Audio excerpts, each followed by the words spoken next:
Okay, Honorable Khakhau. Yeah, Lebam Deputy Principal's Investment and Innovation. Just quickly follow up. How long? When were you appointed? Please switch on the mic. Yes. Please switch on the mic. I was appointed in 2005, but as Yeah, but for this particular stuff, No, I don't want the whole history. I want for the position you're currently holding.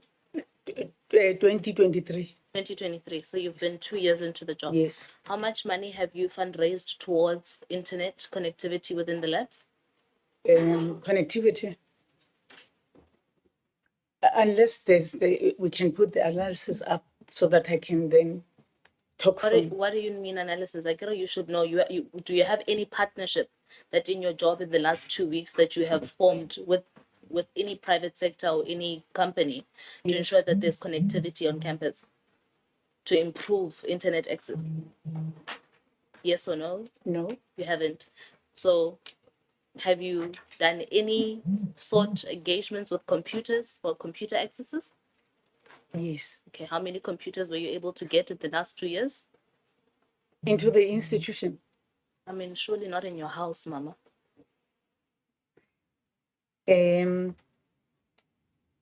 No, I haven't. You haven't. Yeah. How many textbooks partnerships were you able to get in the last 2 years for the institution? No, we haven't. We brought money into the institution. Yes. How much money were you able to get for Plus the institution? minus 2 million. Plus minus 2 million. Yes. Who's the CFO of the institution? Next to me. CFO, 2 million that Mayor was able to gather from partnerships for textbooks. How many textbooks were you able to get to pay for from that 2 million? While you search, I'll move on to the next question. So I'm giving you time, 2 minutes, because I have 6 minutes left to give me that response so that I can follow up. Deputy Principal, the reason why I'm asking you the questions I'm asking you is because I know for a fact that in a computer lab, if you set up a router, one router, you can go to Telkom, and the fastest operating modem per month, you spend less than 1,000 rands. So the fact that in 2 years you did nothing as far as improving technological access for labs, for me, that doesn't make sense, particularly when you yourself, in response to Honorable Msezana's question, you said that your primary focus is to ensure that there is an enhancement of social life and technological access for young people. So if that is at the heart of your focus, then the very bare minimum, 1,000 rand per month, you should have been able to get that right. The bare minimum, you should have been able to make sure that you have computer access for rural kids that you say are your number one priority. For me, I don't understand how you've been there for 2 years, but in 2 years, you haven't been able to deliver on simple network. And I know for a fact that Vodacom, MTN, and Telkom are very excited to deliver and help as they're doing with the Department of Basic Education. So that is something that you should have been able to do. So for me, the fact that you haven't done that tells me and South Africa that either you have zero capacity to be doing what you're doing, or you simply do not know what you are doing. Or number three, humanat, ujajem, and you're not worried. So, and I'm not asking for your response, I'm just telling you that's a comment. Moving on, Memanyala, you were first, before the position that you occupy right now, am I correct? You are a manager in the principal's office. Before that, you were the campus manager of Siteto, is that correct? Yes. Please switch on your mic. Is it on? It is on. Okay, thank you. So you were, why did you leave? Okay, briefly, let me say it was after, it was during Mama. opening. 1 minute, please, time. I was assaulted by the community due to a tender that was issued by the college. Then I was assaulted by the community members. Okay, the reason I'm asking you, thank you for sticking to your script, because the community members that you are claiming that assaulted you are refusing. They're saying it is not true. But I'm not the police to say who's telling the truth. What I'm trying to ascertain, did you receive a salary scale difference when you moved from being Siteto's campus manager to being a manager in the office of the principal? No. So your salary is still the same? Yes. CFO, the salary scale of a campus manager versus a manager in the office of the of the principal? Do they earn the same across board? Okay, thank you, Honorable Member. Currently, the office, the manager in the office of the principal is on the assistant director level. So the campus manager notch is actually above the salary notch. So why hasn't her salary changed? Okay, thank you. I think that's one was an employer-initiated transfer, so the conditions were maintained. It was not an employee-initiated one. Okay, so if the employer initiates the transfer because there's a justification to keep the salary as it is, even though you are employed at a level that is different from the level you were previously occupying. Is that your justification? Honorable Khakhau, the employer is the department. Yes. The department is here. Yes. Let them answer. I don't think it's fair that the CFO, who has absolutely nothing to do with the transfers. So the department is the one that transferred the person and they're here. They must answer that. I don't think we're being fair to the CFO, who does not handle HR-related issues, to ask him this question. I was getting the chairperson, but thank you for. Yeah, but let's not ask them unfair questions. I mean, the CFO has got absolutely nothing to do with this. So No, he does not pay.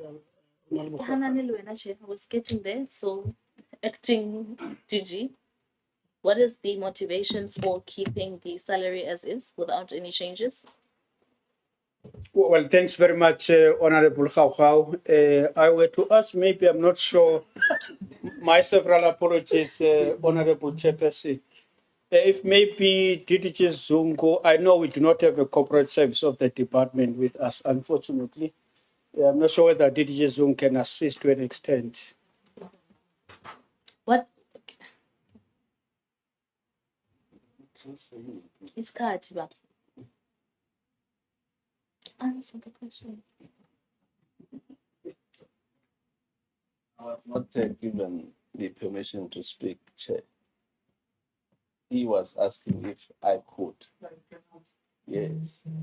At this point in time, Chair, I cannot answer. I think we would have to provide a written response to this matter that will provide the background of the case and what happened and why the salary was not adjusted.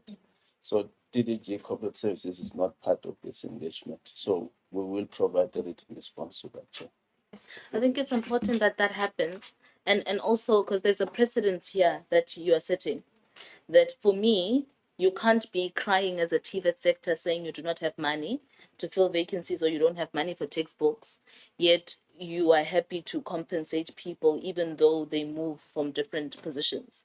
I mean, in South Africa, our land, I don't imagine that everybody who feels unsafe in their workspace gets to enjoy the freedom of hopping to another position of work, even though it's of a lower salary scale, and they receive the same benefits, performing a job that is of a lesser demand than what the shift was. So for me, that is completely unacceptable. It doesn't make sense, but please put that in writing. NSFAS, the SRC is crying again, and this is not a new story. SRC has a serious problem with the fact that registration was received.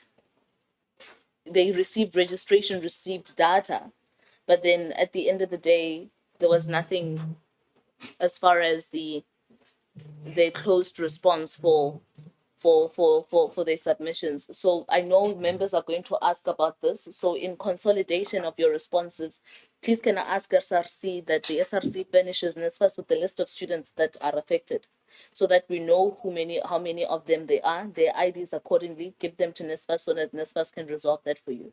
Just quickly, because the whatever response they're going to give us now is not going to solve the problem immediately, so that we can fast track. The last one, finally, Chairperson, is on the certification rate, Principal. The certification rate that you indicated as an institution, for me, a certification rate is supposed to be at 100%. And if the certification rate is not at 100%, it means there are students out there who have completed their studies but have their certificates still lagging behind.